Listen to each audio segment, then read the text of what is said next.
இந்த நாளில் ஒரே வார்த்தை, தேவ வார்த்தை என்னவென்றால், நீ பெற்றுக்கொள்வாய். எல்லாரும் சொல்லுங்க அந்த வார்த்தைய சத்தமா சொல்லுங்க. நீ பெற்றுக்கொள்வாய். ஆண்டவர் சொல்லிட்டார், தம்பி உட்கார உட்கார உட்கார, நீ பெற்றுக்கொள்வாய். இன்னைக்கு கர்த்தர் பேசுறார், இது தேவ சத்தம். நீ பெற்றுக்கொள்வாய். எத்தனை பேர் எதை கேட்டுக்கொண்டிருக்கிறீங்க? எதற்காக நீங்கள் ஆண்டவரிடத்தில் முறையிட்டுக் கொண்டிருந்தீர்கள், முறையிட்டுக் கொண்டிருக்கிறீர்கள், வேண்டிக் கொண்டிருக்கிறீர்கள்? இன்றைக்கு ஆண்டவருடைய வார்த்தை உன்னை நோக்கி வருகிறது, நீ பெற்றுக்கொள்வாய். நான் பெற்றுக்கொள்வேன். கையை மேல வைத்தல சொல்லலாம். எல்லா கையை மேல உயர்த்துங்க. நான் பெற்றுக்கொள்வேன். எல்லாரும் சொல்லுங்க. ஹல்லேலூயா. பெற்றுக்கொள்வீர்கள். ஸ்தோத்திரம். நான் போராடினேன், பெற்றுக்கொள்வேன். நான் கண்ணீர் விட்டேன், பெற்றுக்கொள்வேன். நான் விசுவாசத்தோடு இருக்கிறேன், பெற்றுக்கொள்வேன். நான் தேவ சமூகத்தில் காணப்பட்டிருக்கிறேன், பெற்றுக்கொள்வேன். மிஸ்ஸே ஆவாது, நீங்க பெற்றுக்கொள்வீர்கள். அதற்கு ஸ்தோத்திரம். பாருங்க, ஆபிரகாம் பெற்றுக்கொண்டான் வாக்கு தத்தத்தின் மூலமாக. சூப்பர்ல. ஆபிரகாம் பெற்றுக்கொண்டான் வாக்கு தத்தத்தின் மூலமாக.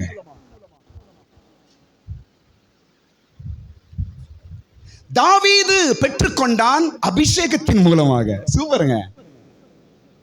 சொல்லுங்க, முதலாவது யார் சொல்லுங்க? ஆபிரகாம். சீமான் வீடு வாசல், சாரி, ஆடுகள், கழுதைகள், ஒட்டகங்கள், வேலைக்காரர்கள் எல்லாமே கிடைச்சது. எப்படி? சத்தமா சொல்லுங்க. வாக்கு தத்தத்தின் மூலமாய் பெற்றான்.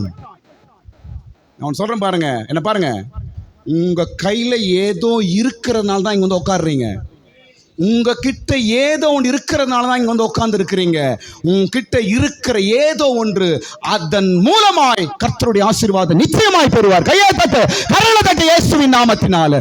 ஏதோ ஒன்று உன் இடத்தில் இருக்கிறது, அதன் மூலமாய் நீ நன்மையை பெறுவாய். இழந்து போக மாட்டாய், பெற்றுக்கொள்வாய். ஸ்தோத்திரம். ஆபிரகாம் பெற்றுக்கொண்டான். எப்படி பெற்றுக்கொண்டான்? வாக்கு தத்தத்தின் மூலமாக, வார்த்தையின் மூலமாக பெற்றுக்கொண்டான். ஸ்தோத்திரம். ஒருவேளை கர்த்தருடைய வார்த்தை உன்னிடத்தில் இருக்கிறதா? கர்த்தருடைய வார்த்தை உன்னிடத்தில் இருக்கிறதா? வசனம் இருக்கிறதா? அதன் மூலமாய் நீ பெற்றுக்கொள்வாய் என்ற நம்பிக்கையோடு நில்லு. தாவீது பெற்றுக்கொண்டான். என்ன பெற்றுக்கொண்டான்? ராஜ்யம் பெற்றான், ராஜாவாய் பெற்றான், கனத்தை பெற்றான், மரியாதையை பெற்றான், உயர்வை பெற்றான். எதனால? அபிஷேகத்தினால்.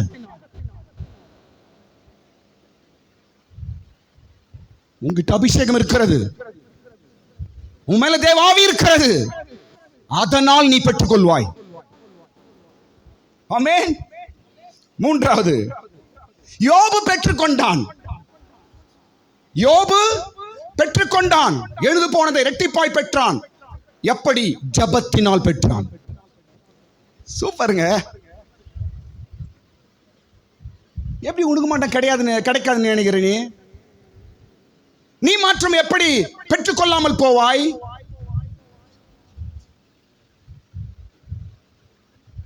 யோபு பெற்றுக்கொண்டான். எப்படி? ஜபத்தினால். அடுத்தது பாருங்க. நான்காவது, யோசேப்பு பெற்றுக்கொண்டான் வரங்களினால். யோசேப்பு என்ன பெற்றான்? சிங்காசனத்தை பெற்றான், அதிகாரத்தை பெற்றான், பார்வோனுக்கு அடுத்த சாக்கியத்தை, அடுத்த ஸ்தானத்தை பெற்றான், உயர்வை பெற்றான். எதனால்? வரங்களினால். அவங்கிட்ட என்ன இருந்துச்சு? சொல்லுங்க. வரம். நான் சொல்றேன் பாருங்க, இந்த 4 பேர் நான் எக்ஸாம்பிள் நான் சொல்றேன். இந்த 4 பேரை போல உன்னிடத்தில் ஏதோ ஒன்று இருக்கிறது. மண் பாண்டங்களில் நீங்கள் பெற்றிருக்கிறீர்கள் என்று பவுல் எழுதுகிறார். மண் பாண்டம் என்ன? சரீரம். ஏதோ ஒன்று உங்ககிட்ட இருக்கிறதுனால தான் இத்தனை வருஷம் இந்த பாதையில் நிற்கிறாய். ஏதோ ஒன்று உன்னிடத்தில் இருக்கிறதுனால தான் எத்தனை புயல் காற்று சோதனைகள் வந்தாலும் இயேசு இயேசு இயேசு என்று ஓடுகிறாய்.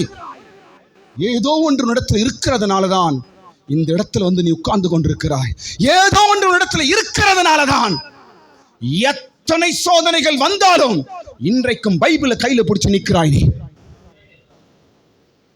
நிச்சயமா நான் சொல்ல முடியும், உன்னிடத்தில் ஏதோ ஒன்று உண்டு. ஆபிரகாமை போல வாக்குத்தத்தமா, தாவீதை போல அபிஷேகமா, யோபை போல ஒரு ஜெப ஆவியா, யோசேப்பை போல ஒரு வரமா, ஏதோ ஒன்று உன்னிடத்தில் இருக்கிறது. நீயும் பெற்றுக்கொள்வாய். வாக்குத்தத்தம் உன்னை பெற்றுக்கொள்ள செய்யும். உன் மேல இருக்கிற அபிஷேகம் உன்னை பெற்றுக்கொள்ள செய்யும். உன்னிடத்தில் இருக்கிற ஜெபம் உன்னை பெற்றுக்கொள்ள செய்யும். உன்னிடத்தில் இருக்கிற ஆவிக்குரிய வரங்கள் உன்னை பெற்றுக்கொள்ள செய்யும். ஸ்தோத்திரம். ஹல்லேலூயா. சரி, பெற்றுக்கொள்வோம் என்று இந்த வார்த்தையை யார் சொல்றதுன்னா, யோவான் ஸ்நானகன் சொல்றார். எல்லாரும் யோவான் சுவிசேஷம் 3ஆம் அதிகாரம் எடுத்துக்கொள்ளுங்க. அங்கிருந்து நான் பேச போறேன். யோவான் சுவிசேஷம் 3ஆம் அதிகாரத்துக்கு வரும்பொழுது எல்லாருக்குமே தெரியும் யோவான் ஸ்நானகன். இவர்தான் ஒரு வார்த்தையை சொல்றார். யோவான் ஸ்நானகன் பேச நிறைய வார்த்தைகள். யோவான் ஸ்நானகன் ஒரு பெரிய சப்ஜெக்ட். அவர் என்ன சொல்றாருன்னா பாருங்க, அவர் முதல்ல எல்லாம் படிப்போம். யோவான் சுவிசேஷம் 3ஆம் அதிகாரம் 27ஆம் வசனத்துல நாம் படிக்கிறோம். யோவான் பிரதியுத்தரமாக, பரலோகத்திலிருந்து ஒருவனுக்கு கொடுக்கப்பட்டால் ஒழிய அவன் ஒன்றையும், எப்படி இது, பரலோகத்திலிருந்து ஒருவனுக்கு கொடுக்கப்பட்டால் ஒழிய அவன் ஒன்றையும் பெற்றுக்கொள்ள மாட்டான். அப்படின்னா அர்த்தம் என்ன? நமக்கு வருவது எல்லாம் பரலோகத்திலிருந்து தான் வருகிறது.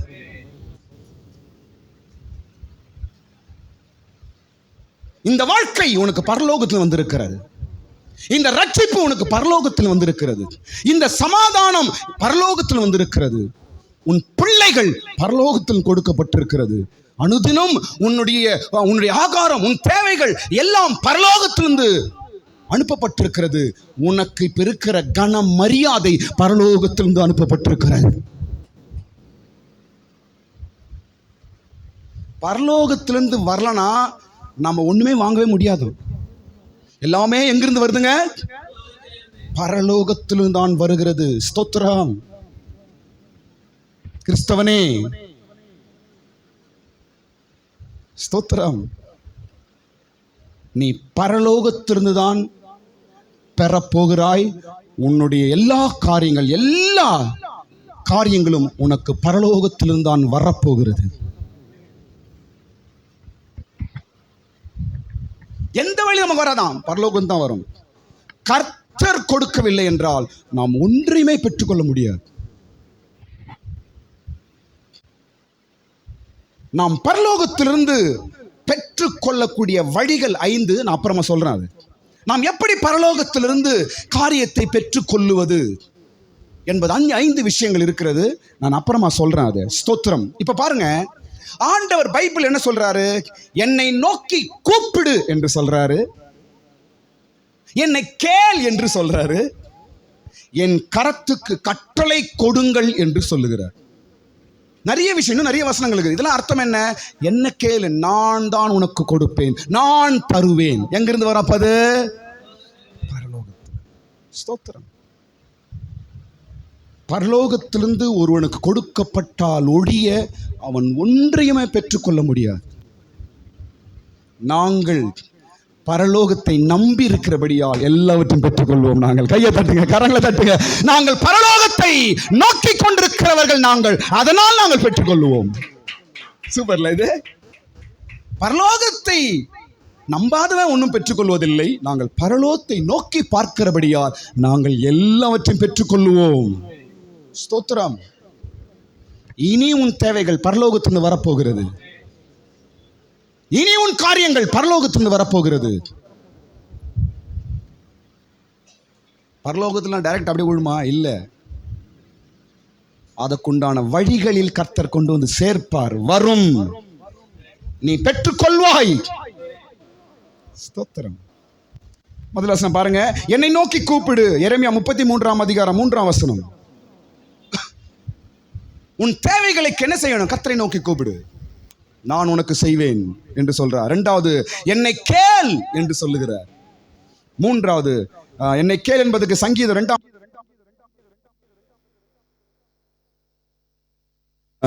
மூன்றாவது, எனக்கு கட்டளை இடுங்கள் என்று சொல்லுகிறார். ஏசாயா 45 அதிகாரம் 11 வசனம். என் கரத்துக்கு நீங்கள்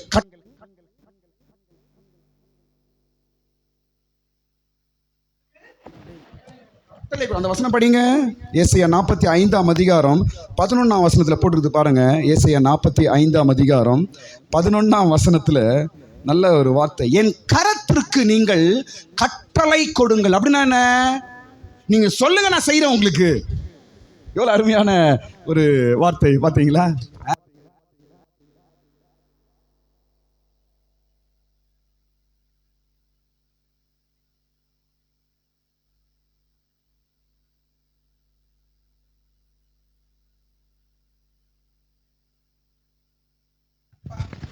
எனக்கு நான் பரலோகத்திலிருந்து அனுப்புவேன். கர்த்தர்கிட்ட கேளு, கர்த்தர்கிட்ட சொல்லு, கடவுள்கிட்ட கட்டளையிடு, உனக்கு கிடைக்கும். நாம் பெற்றுக்கொள்ளுவோம். ஸ்தோத்திரம். நிச்சயமாய் நாம் பெற்றுக்கொள்ளுவோம். சரி, இப்போ என்ன கவனிங்க. இப்போ ஏன் யோவான் சொன்னதை நான் உங்க முன்னாடி கொண்டு வரேன் என்றால், ஒருவன் பரத்திலிருந்து ஒருவனுக்கு கொடுக்கப்பட்டால் ஒழிய அவன் ஒண்ணுமே பெற்றுக்கொள்ள முடியாது. பரலோகத்திலிருந்து கடவுள் ஒரு ஆளுக்கு ஒன்று கொடுத்தா தவிர அவனுக்கு வேற எங்கிருந்துமே வராது என்று இங்கு சொல்லப்படுது. ஸ்தோத்திரம். ஏன் யோவான் இதை சொல்றாரு? இதை ஏன் யோவான் சொல்றாருன்னா, கவனிங்க. யோவானை குறித்து ஒரு 4 விஷயம் சொல்றேன், கவனிங்க. ஏன் யோவான் இதை சொல்லுகிறார் என்றால் என்ன பாருங்க.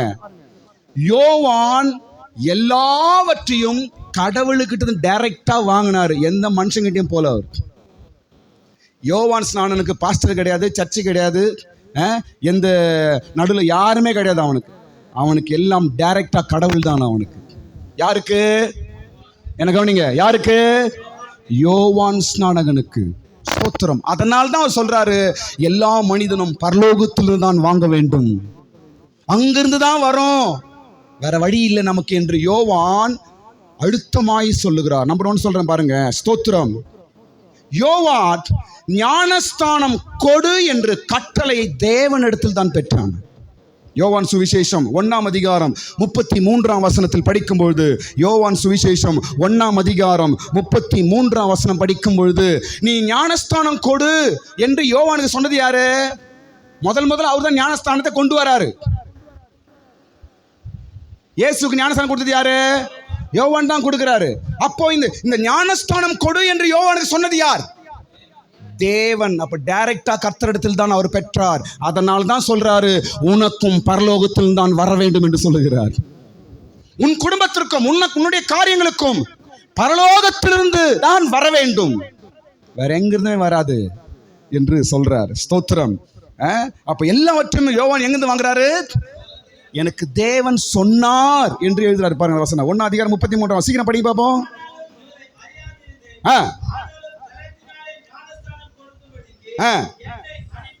என்னை அனுப்பினார். யார் அவர்? கடவுள்.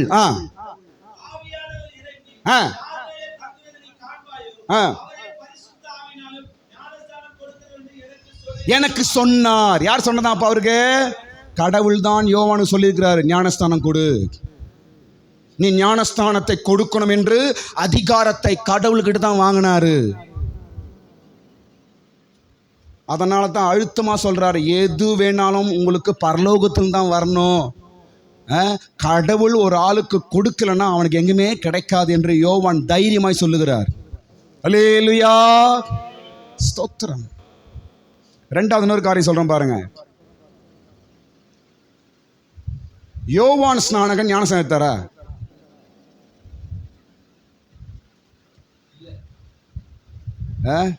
யோவானு ஞானஸ்நானம் கொடுத்தாரு எல்லாருக்கும். இவன் ஞானஸ்நானம் எடுத்தாரா?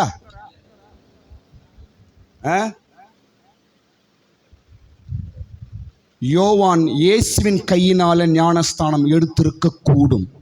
வசனம் சொல்றேன் நான். ஞானஸ்தானம் எடுக்க யாரும் மேலே போட முடியாது. அப்ப யோவானோட ஞானஸ்தானம் கூட டைரக்டா கடவுள் இயேசு கிட்ட தான் எடுத்துக்கிறார் ஞானஸ்தானம். அவர் அதுக்கு வசனம் சொல்றேன் பாருங்க. மத்தேயு சுவிசேஷம் 3ஆம் அதிகாரம் 14ஆம் வசனம். மத்தேயு சுவிசேஷம் 3ஆம் அதிகாரம் 14ஆம் வசனம் படிக்கும் பொழுது அங்கு யோவான் என்ன சொல்றாருன்னா, நான் உம்மிடத்துல ஞானஸ்தானம் எடுக்க நான் வரேன், ஆனா நீங்க வந்து என்கிட்ட எடுக்கிறீங்களே அப்படின்னு சொல்றாரு. சீக்கிரம் படிங்க அந்த வார்த்தையை. மத்தேயு சுவிசேஷம் 3ஆம் அதிகாரம் 14ஆம் வசனம், சீக்கிரம்.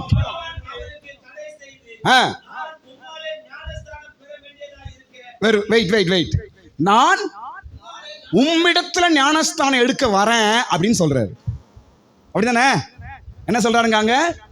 நான் உம்மிடத்துல ஞானஸ்தானம் எடுக்க வேண்டி இருக்கிறது, ஆனால் நீங்க வந்து என்கிட்ட எடுக்கிறீங்களே அப்படின்னு சொல்றாரு. இப்ப இதுல அர்த்தம் என்ன? இன்னும் ஞானஸ்தானம் எடுக்கல, அவரும் ஞானஸ்தானம் எடுக்க வேண்டிய ஆயத்தப்படுகிறார். யார் கரத்தில்? இயேசுவின் கரத்தில். கையை தட்டு. ஹல்லேலூயா. அப்ப யோவானின் ஞானஸ்தானம் கூட டைரக்டா கடவுள்கிட்ட தான் வாங்குறான். அவனும் ஞானஸ்தானம் கொடுக்கும் அதிகாரத்தை தேவனிடத்தில் வாங்குகிறான். அவன் ஞானஸ்தானமும் இயேசுவின் கையில் தான் ஞானஸ்தானம் எடுக்கிறான். இவன் இயேசு கொடுத்திருப்பார், இயேசு இவனுக்கு ஞானஸ்தானம் கொடுத்திருப்பார். இதான் அங்க வார்த்தைகள். ஸ்தோத்திரம். அப்ப எல்லாமே கர்த்தரிடத்தில் நேரடியாய் கேட்டு வாங்குறவன் தான் யோவான் ஸ்நானகன். ஸ்தோத்திரம். மூன்றாவது வார்த்தை சொல்றேன் பாருங்க. மூன்றாவது ஒரு காரியம் சொல்றேன் பாருங்க. யோவான் என்ற பெயர் எங்கிருந்து வந்தது? பரத்திலிருந்து தான் வந்தது. யோவான் என்ற பெயர் எங்கிருந்து வந்துச்சுங்க? யாருங்க சொன்னது? அதை அந்த பேருக்கு சொல்லி யார் சொன்னது? யோவான் என்ற பெயருக்கு சொல்லி தூதர்கள் சொல்லவில்லையா? என்ன சொன்னாங்க? அவனுக்கு பேர் எங்கிருந்து வருது? யோவான் எதையும் மனுஷங்கிட்ட வாங்கவில்லை, எல்லாம் பரலோகத்தில் தான் வாங்கினார். அதை தான் நமக்கு கற்றுத்தரார் இன்னைக்கு. ஸ்தோத்திரம். எல்லாமே உனக்கு பரலோகத்திலிருந்து வரும். கர்த்தர் கொடுப்பார். எல்லா தேவைகளும் கிடைக்கும். ஆபிரகாமுக்கு கிடைத்தது, தாவீதுக்கு கிடைத்தது, யோபுக்கு கிடைத்தது, யோசேப்புக்கு கிடைத்தது, யோவானுக்கு கிடைத்தது. ஸ்தோத்திரம். நமக்கும் கிடைக்கும். எங்கிருந்து? பரத்திலிருந்து கிடைக்கும், பரலோகத்திலிருந்து கிடைக்கும். பணம் வேணுமா? பரலோகத்தில் வரும். தேவைகள் வேண்டுமா? பரலோகத்தில் வரும். குடும்பம் நடத்தணுமா? பரலோகத்தில் வரும். காரியங்கள் சரிப்பட வேண்டுமா? பரலோகத்தில் வரும். ஹல்லேலூயா. இன்னொரு காரியம் சொல்றேன் பாருங்க. இன்னொரு காரியம், யோவானுக்கு பரிசுத்தாவின் அபிஷேகத்தோடு தான் பூமியில பிறந்தான் அவன். யோவான் நம்மலாம் பூமியில பிறந்த பிறகு தான் பரிசுத்தாவி அபிஷேகம் பெற்றோம். அவன் பரிசுத்தாவியோடு தான் பூமியில வராரு வெளியே. எவ்வளவு கிரேட் பாத்தீங்களா அவரு? அப்ப பரிசுத்தாவி எங்க பெறாரு? அவரு தாயின் வயிற்றில பரிசுத்தாவி பெறாரு. அப்ப எல்லாமே டைரக்ட் தான், எல்லாம் கடவுள் இடத்தில் தான் வருகிறது யோவான். அதனால தான் சொல்லுகிறான், பரத்திலிருந்து ஒருவனுக்கு கொடுக்கப்படவில்லை என்றால் அவன் வேற எங்கேயும் வாங்கவே முடியாது என்று சொல்லுகிறார். ஸ்தோத்திரம். இந்த வார்த்தை இந்த நாட்களை நம்மை பலப்படுத்தட்டும். என் தேவன் எனக்கு கொடுப்பார், என் தேவன் எனக்கு செய்வார், எனக்கு பரலோகம் திறக்கப்படும். ஆமென் சொல்லுங்க. ஸ்தோத்திரம். அல்லேலூயா. இப்படிதான் யோவான் எல்லாமே பரத்திலிருந்து நமக்கு கிடைக்கும் என்று அழகா சொல்றாரு. ஸ்தோத்திரம். இப்போ கவனிங்க, இப்போ நாம் பரலோகத்திலிருந்து தேவனிடத்திலிருந்து காரியங்களை பெற்றுக்கொள்ள வேண்டும் என்றால் ஒரு 5 விஷயங்கள் நான் இப்போ உங்களுக்கு சொல்ல போறேன். நான்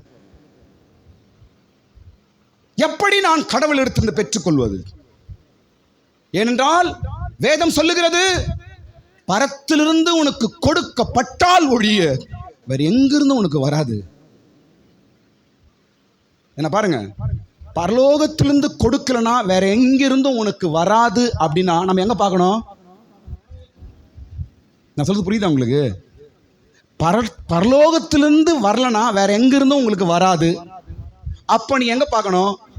பரலோகத்தை தான் பார்க்க வேண்டும், பரத்தை தான் பார்க்க வேண்டும், தேவனை தான் பார்க்க வேண்டும். தாவீது ஒரு வார்த்தை சூப்பரா எழுதியிருக்காருங்க.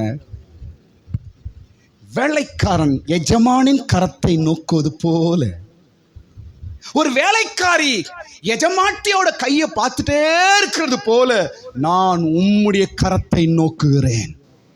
அருமையான வார்த்தைங்க இதெல்லாம். யாரை பார்த்து கொண்டிருக்கிற? யார் கையை பார்க்கிற? யார் மூஞ்ச பார்க்கிற?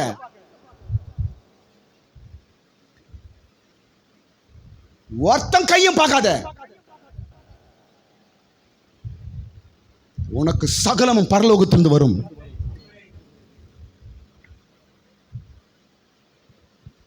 உன் கண்கள் மனிதனை பார்க்க வேண்டாம், உன் கண்கள் மனிதனுடைய கையை பார்க்க வேண்டாம், உன் கண்கள் மனிதனை நோக்க வேண்டாம், உன் கண்கள் பரலோகத்தை நோக்கட்டும், சகலம் உன் கைக்கு வந்து சேரும். யோவான் அருமையாய் நமக்கு சொல்லிக் கொடுக்கிறார். எப்படி பெறுவது? 5 விஷயங்கள். எப்படி நம்ம பரலோகத்திலிருந்து கடவுளுக்கிட்ட இருந்து எப்படி நம்ம வாங்குறது நம்முடைய காரியங்களை, தேவைகளை என்று 5 காரியம். நம்பர் 1, முதலாவது, நீங்கள் கடவுளிடத்திலிருந்து ஒரு காரியத்தை நீங்கள் வாங்க வேண்டும் என்றால் நீங்கள் முதலாவது சரியான ஒரு ஞானஸ்தானம் எடுக்க வேண்டும். ஏன் சொல்லுங்க? ஞானஸ்தானம் எடுத்த பிற்பாடு தான் எது ஓபன் ஆகுதான்? ஹெவன் அப்படின்னு தான் போட்டிருக்குது. வானம் திறக்கப்பட்டது. மத்தேயு 3ஆம் அதிகாரத்தில் நான் படிக்கிறோம். மத்தேயு 3ஆம் அதிகாரம் 16ஆம் வசனத்தில் எழுதப்பட்டிருக்கிறது. ஸ்தோத்திரம். நீங்க பரலோகத்திலிருந்து ஆண்டவரிடத்திலிருந்து உன் தேவைகள் வர வேண்டும் என்றால், நீ வாங்க வேண்டும் என்றால், முதலாவது ஞானஸ்தானம். ஞானஸ்தானம் எடுக்கிற வரைக்கும் நமக்கு வானம் பரலோகம் மூடிதான் இருக்கும். பரலோகம் மூடிதான் இருக்கும். படிங்க அந்த வசனம். மத்தேயு சுவிசேஷம் 3ஆம் அதிகாரம் 16ஆம் வசனம். மத்தேயு 3:16. சீக்கிரம்.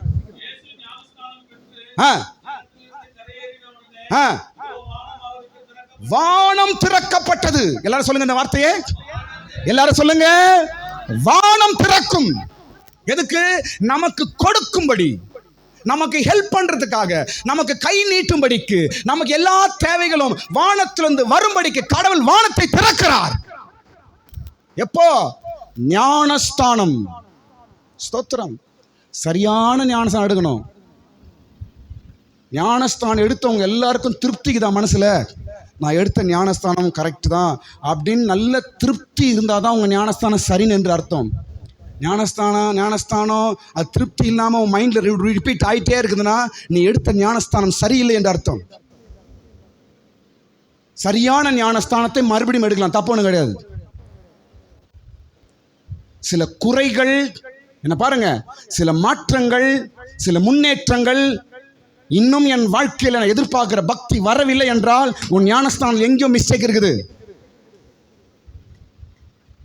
பவுல் எபேசின் பட்டணத்துக்கு போயிட்டு நீங்கள் பரிசுத்த ஆவியை பெற்றீர்களா என்று கேட்கிறார். பவுல் போயிட்டு அதுக்கு அவங்க சொல்றாங்க, இல்லை, அப்படி பரிசுத்த ஆவி இருக்கிறதே எங்களுக்கு தெரியாது அப்படின்றாங்க. உடனே அடுத்த கேள்வி பவுல் கேட்கிறார், நீங்கள் எந்த ஞானஸ்தானத்தை எடுத்தீர்கள்? எங்க வருது மேட்ரு?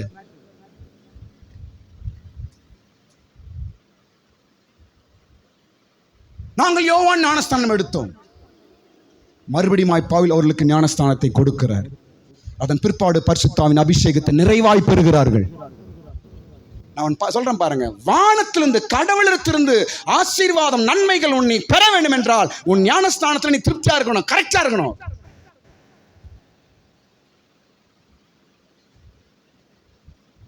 முழுக்கு ஞானஸ்தானம், யார் கையில் எடுத்த ஞானஸ்தானம், பாவ அறிக்கை ஞானஸ்தானம், வசனத்தை அறிந்த ஞானஸ்தானம்,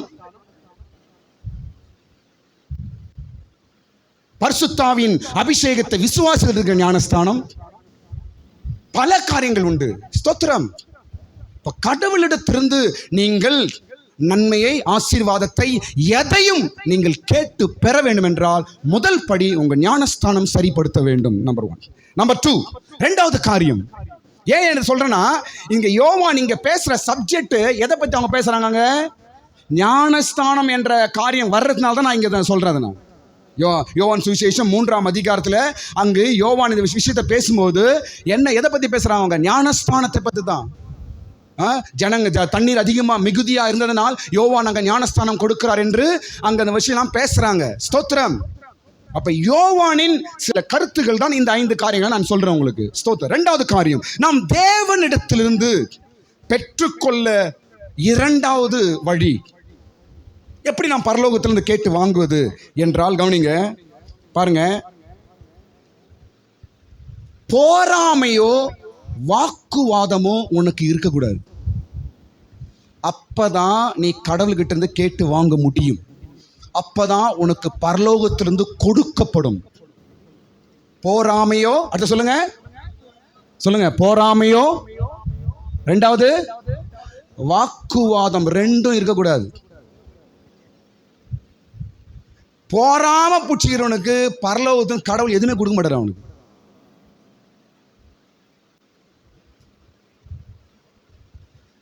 ஏன் இதை சொல்லுகிறேன் என்றால், இப்ப சப்ஜெக்ட் வருவோம்.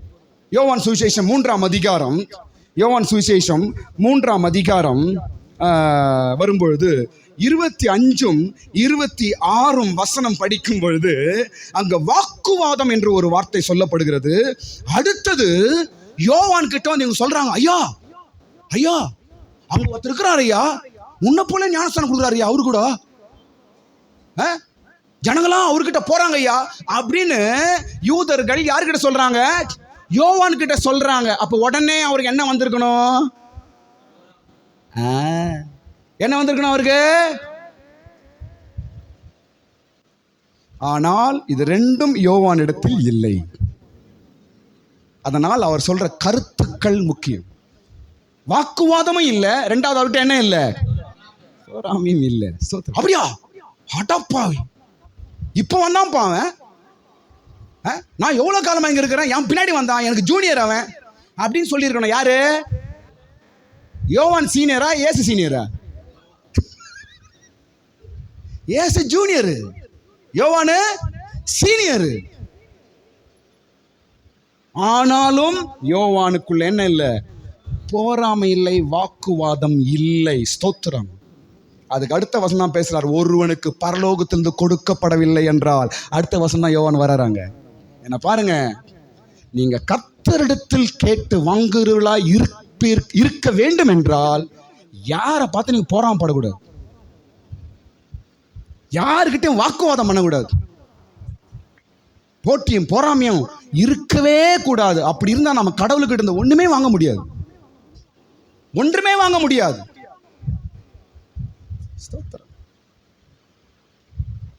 பொறாமை, பொறாமை இருக்குள்ள கர்த்தர் எப்படி கொடுப்பார்?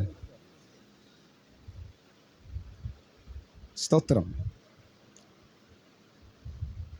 மூன்றாவது காரியத்துக்கு போயிடுவோம். முதல் காரியம் ஞானஸ்தானம், இரண்டாவது போராமையும் வாக்குவாதமும் இருக்கக்கூடாது. அப்பொழுது நமக்கு கர்த்தர் பரலோகத்தில் நாம் கேட்டு வாங்க முடியும் என்று பார்க்கிறோம். மூன்றாவது காரியம், கர்த்தருக்கு வழியை ஆயத்தப்படுத்த வேண்டும். இது யாரோட வேலை? இது யோவானுடைய வேலை. கர்த்தருக்கு வழியை ஆயத்தப்படுத்துங்கள் என்று உலகத்தில் முதல் பிரசங்கம் செய்தது யோவான் ஸ்நானகன். அப்ப என்ன சொல்ல வர்றாரு அவரு? நீ கடவுளுக்கிட்ட இருந்து பரலோகத்திலிருந்து நீ ஏதாவது பெற்றுக்கொள்ள வேண்டும் என்றால் நீ கடவுளுக்கு வழியே உண்டாக்குனாதான் நீ வாங்க முடியும். யோவானின் போதனைகள். கடவுளுக்கு வழியை உண்டாக்கு, கடவுளுக்கு வழியை உண்டாக்கு. என்ன வழி? கடவுள் உனக்கு உதவி செய்யக்கூடிய வழி, கடவுள் உனக்கு கொடுக்கக்கூடிய வழி, கடவுள் உனக்கு இறங்கி வந்து உதவி செய்யக்கூடிய வழி, கடவுளுடைய வல்லமை, கடவுளுடைய காரியங்கள் உனக்கு நடக்கக்கூடிய வழியை நாம் உண்டாக்கணும். அப்போ கர்த்தர் நம் தேவைகளை சந்திப்பார். ஆமென் சொல்லுங்க. வழியை உண்டாக்குங்கள். கடவுள் ஏதாவது நமக்கு செய்யணும்னா அவருக்கு வழியை உண்டாக்கணும். கடவுள் உனக்கு ஏதாவது தர வேண்டும் என்றால் அவருக்கு வழியை உண்டாக்க வேண்டும். கடவுள் உன்னோடு பேச வேண்டும் என்றால் வழியை உண்டாக்க வேண்டும். கடவுள் உனக்காக யுத்தம் செய்ய வேண்டும் என்றால் வழியை உண்டாக்க வேண்டும். கடவுள் உனக்கு ஆசீர்வாதத்தை கொடுக்க வேண்டும் என்றால் என்ன உண்டாக்க வேண்டும்? வழி.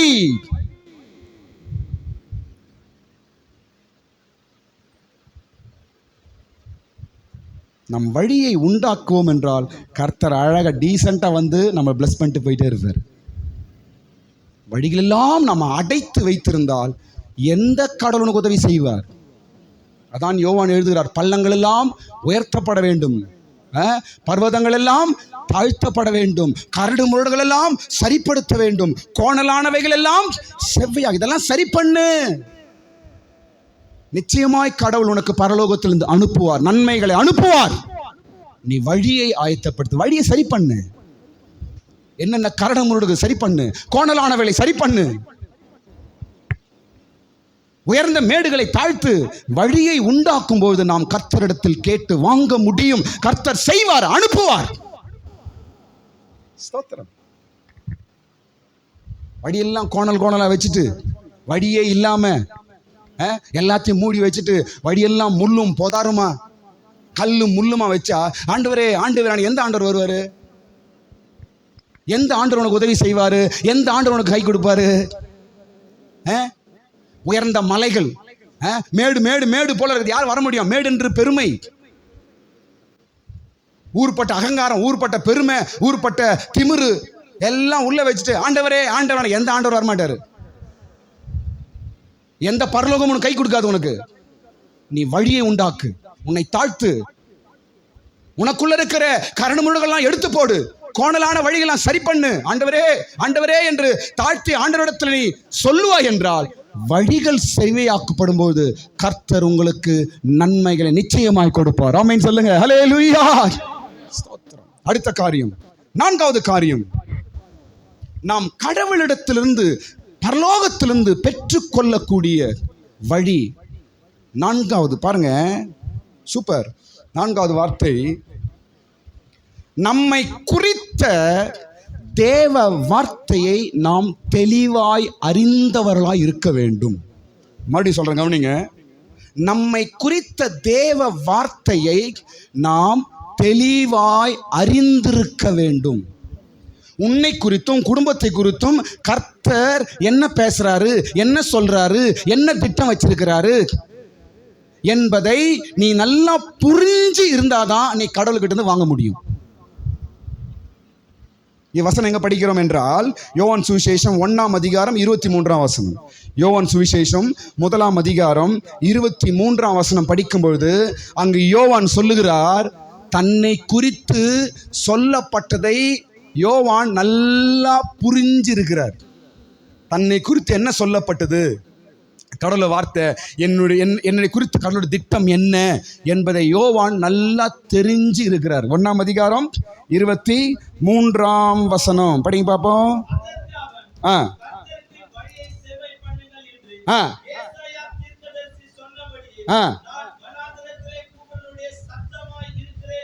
நான் தான் அது, என்ன குறித்து தான் சொல்லப்பட்டிருக்கிறது என்று தெளிவா இருக்கிறார்.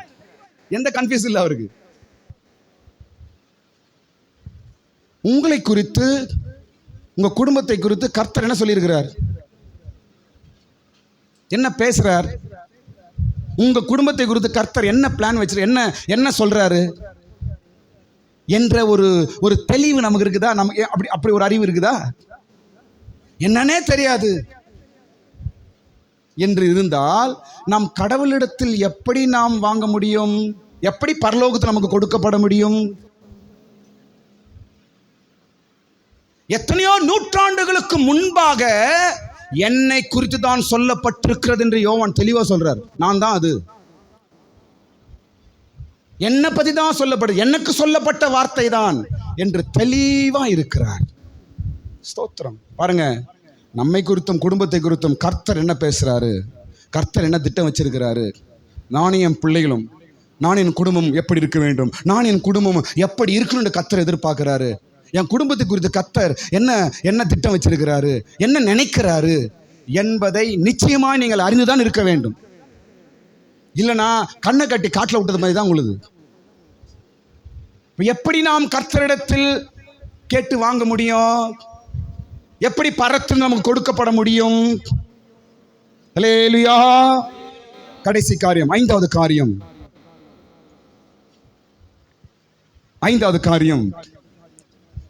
பரலோகத்திலிருந்து நமக்கு கொடுக்கப்படும்படிக்கு யோவான் மூலமாய் சொல்லப்படுற ஐந்தாவது காரியம் என்ன தெரியுமா? இவன் வேலையே கூப்பிடும் சத்தம் தான் இவன் வேலையே. இவன் பேர் என்ன? இவன் பேரும் இவன் வேலை என்ன? கூப்பிடும் சத்தம். என்றுதான் அவன் வேலையாதான், அவன் பேரே தான். அதனால தான் சொல்லுகிறான், பரத்திலிருந்து கொடுக்கப்படும் என்று தைரியமா சொல்றான். பரத்திலிருந்து உனக்கு கொடுக்கப்பட வேண்டும் என்றால் நீ கூப்பிடுகிற சத்தமா இருக்க வேண்டும். அப்படின்னா என்னங்க? கூப்பிடுற சத்தம்னா என்ன? ஜபம். அவ்வளவுதான், வேற ஒண்ணும் கிடையாது. கூப்பிடுற சத்தம் என்னங்க? ஜபம். ஸ்தோத்திரம். இவன் வேலையே கூப்பிடுற சத்தம், இவன் பேரே கூப்பிடுற சத்தம். யோவான் சுவிசேஷம் ஏசாயா 40ஆம் அதிகாரம் 5ஆம் வசனம், யோவான் சுவிசேஷம் 1ஆம் அதிகாரம் 23ஆம் வசனம். ஸ்தோத்திரம். இவன் பேரே கூப்பிடுற சத்தம். அப்போ பரத்திலிருந்து நாம் பெற்றுக்கொள்ளும்படிக்கு நமக்கு தேவையான மிக முக்கியமான ஐந்தாவது காரியம், நம்முடைய வேலை கூப்பிடுற சத்தமாய் இருக்க வேண்டும். நம்ம யாரா இருக்க வேண்டும்? கூப்பிடுகிற சத்தமாய் இருக்கும் பொழுது நிச்சயமாய் பரலோகத்திலிருந்து உங்களுக்கு கொடுக்கப்படும். ஸ்தோத்திரம். கடைசி பகுதி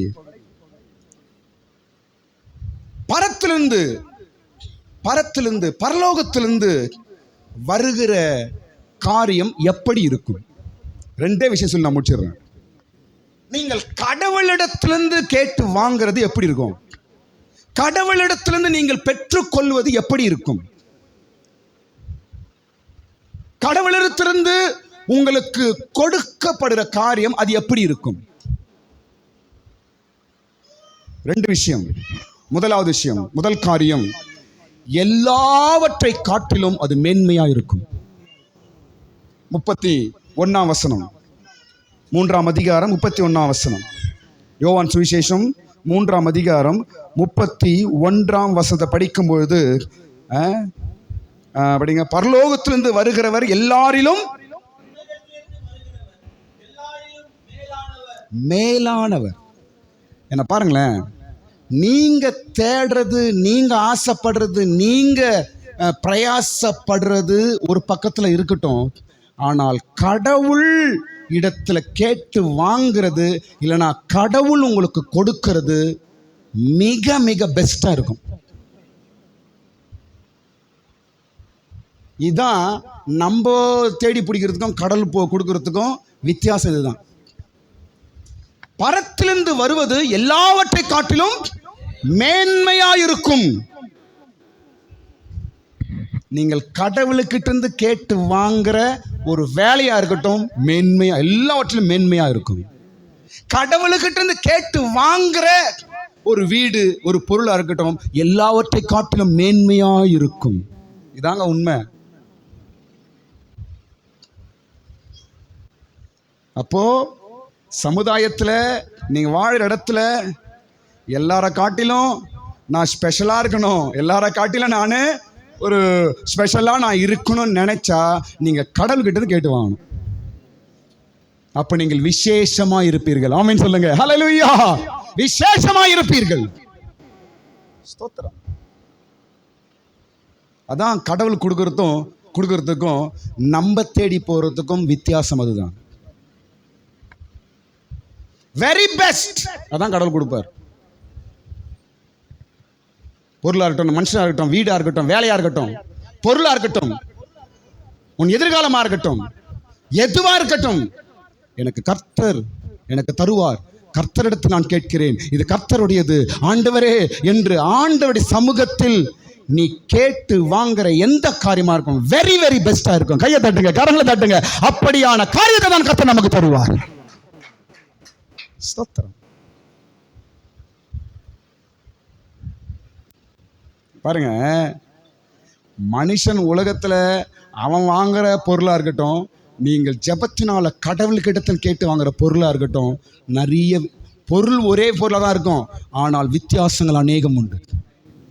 ஆமாங்க, கர்த்தரிடத்திலிருந்து வரும் பொழுது அது மிகவும் விசேஷமா இருக்கும்.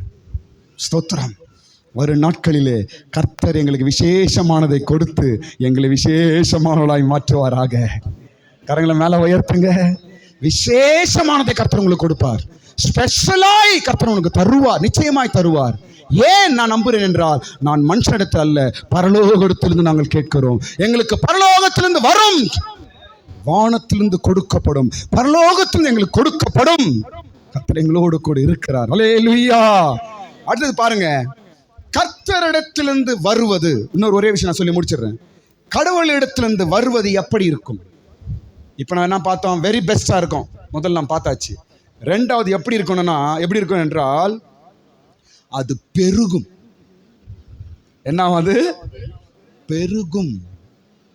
கடவுளிடத்திலிருந்து நீ வாங்கிறது அது என்ன ஆகும்? பெருகும். அப்படின்னா டெவலப் ஆகும், முன்னேற்றம் உண்டாகும், விருத்தி அடையும், பெருகும். பிஸ்னஸாக இருக்கட்டும், வியாபாரமாக இருக்கட்டும், எந்த வேலையாக இருக்கட்டும், சம்பளமாக இருக்கட்டும், நீ கடவுளிடத்திலிருந்து நீ வாங்குவாய் என்றால் அதோட வேலையை பெருக செய்கிற வேலை தான் அது.